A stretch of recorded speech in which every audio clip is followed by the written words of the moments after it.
Атамбаев Садыр Жапаровка жооп айтып, ага Сапарисага кошула калып, айтор 2 жаат болуп кайма түшүү күч алды азыр интернетте.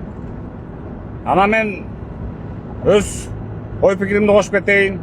Атамбаевдин доорунда мамлекеттик кумтөр алтын кени, жер үй алтын кени бүт чет элдиктерге кеткен.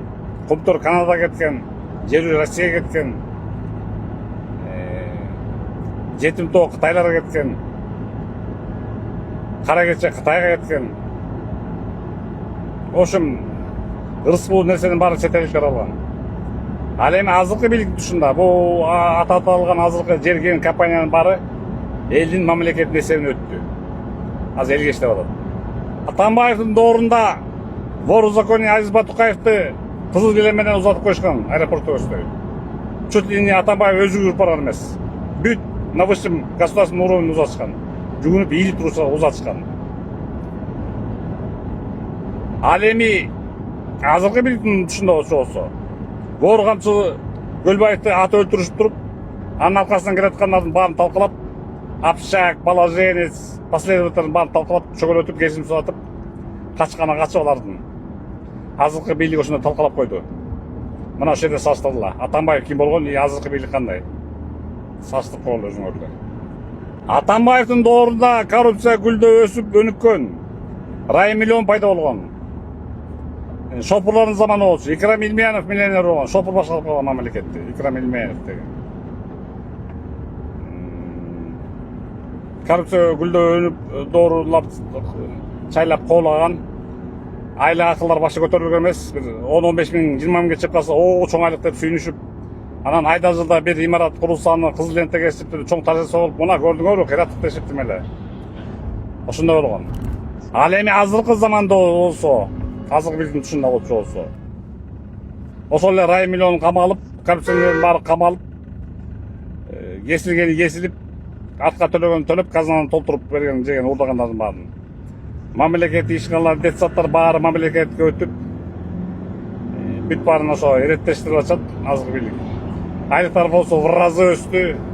50 миң, 100 миң, 150 миң деген айлык азыр катарда гана көрүш болуп калды. Бул элдин түшүнөдөгүсү эмес Атамбаев заманынан мындай.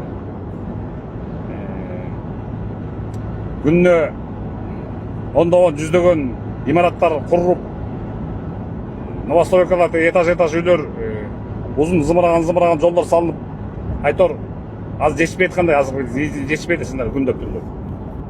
Бул эми Атамбаев президент кезинде падышага жарашпаган нерсени көп кылчу. Мисалы көп сүйлөчү, пресс-конференция уюштуруп эле ар кимди жамандап эле ушакчыдай болуп эле ушакта отурчу. Менин фамилиямды көп атады. Атаандашы менмин деп калчу кээде.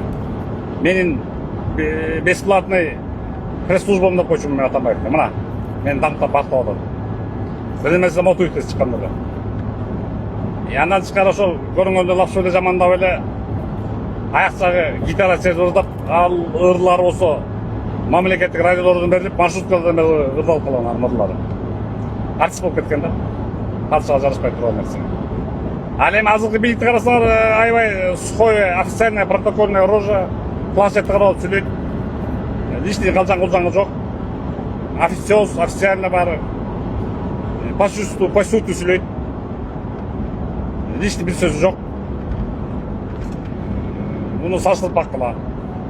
Падыша деген негизи ошондой болуш керек. Элде ошончо элет десең, ырдап кетти аягында, же аккордеон гитара чертип ырдап кетти дебейт да. Элдин маселесин серьезно отуруп такка деп коет да, туурабы? Тэ имидж, лицо деп. Мында ушундай эле. Мен муну эч кимге кошомот кылып аткан жокмун. Болгон ошол.